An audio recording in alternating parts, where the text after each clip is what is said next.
Start करें। Chapter 3 का topic है very very important, WCR, that is called workman compensation reserve.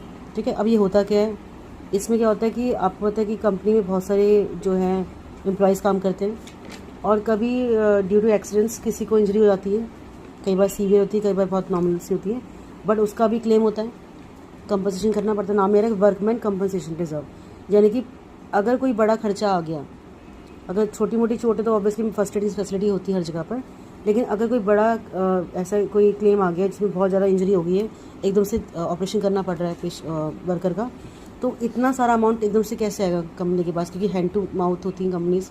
ठीक है, तो इतना सारा फंड इकट्ठा नहीं करते, तो उसके लिए पहले प्रोविजन होता है। क्या करते, they are making the reserve for that, कि अगर इन केस कोई ऐसे कोई जो होता है एक्सीडेंट होता है तो उसके लिए जो फंड्स आते हैं वो इस रिजर्व से निकाल लेंगे हम।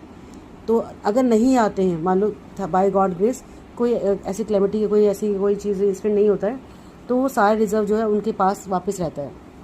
ठीक है, हालांकि they are not take the reserve for their personal use, लेकिन क्योंकि अब यहाँ पे जो चैप्टर 3 की हम बात करें वहाँ पे क्या हो रहा है, रिकॉन्स्टिट्यूशन टर्म आई है, क्योंकि अब फर्म जो है वो चेंज हो रही है।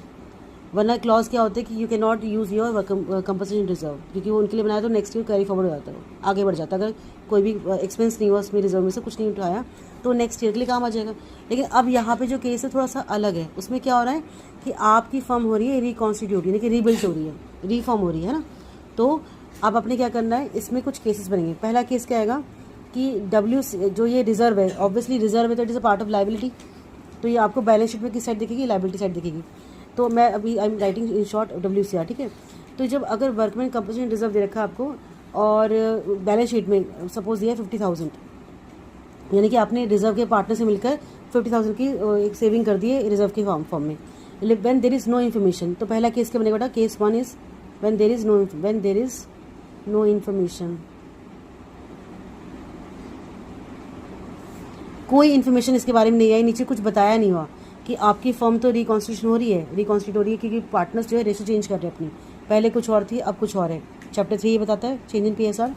लेकिन अब क्या हुआ है, WCR क्रिएट किया गया था लेकिन अब कोई इन्फॉर्मेशन नहीं है, तो क्योंकि फर्म चेंज हो रही है अब हम इस पैसे को हाथ लगा सकते हैं, हम पार्टनर्स में आते हैं, तो 50,000 रुपीज़ को जो पार्टनर्स है वो क्या करेंगे, डिस्ट्रीब्यूट कर लेंगे, क्योंकि पुराना सब खत्म करें और नया स्टार्ट करेंगे आगे। तो जो पुराना जो WCR था उसको डिसॉल्व कर देंगे। बीइंग द रिजर्व, जैसे आपने रिजर्व को किया था, जनरल रिजर्व की एंट्री आपको याद होगी, वो लाइबिलिटी था। लाइबिलिटी का जब हम ट्रांसफ़र करते हैं पार्टनर्स में, तो लाइबिलिटी जब कम होती है तो क्या होता है, डेबिट होता है। वेरी गुड, WCR भी लाइबिलिटी, अब इसे आप खत्म कर रहे हो, कम कर रहे हो, तो बेटा क्या होगा, यस। तो पहली एंट्री क्या होगी केस में, WCR अकाउंट, यानी कि आप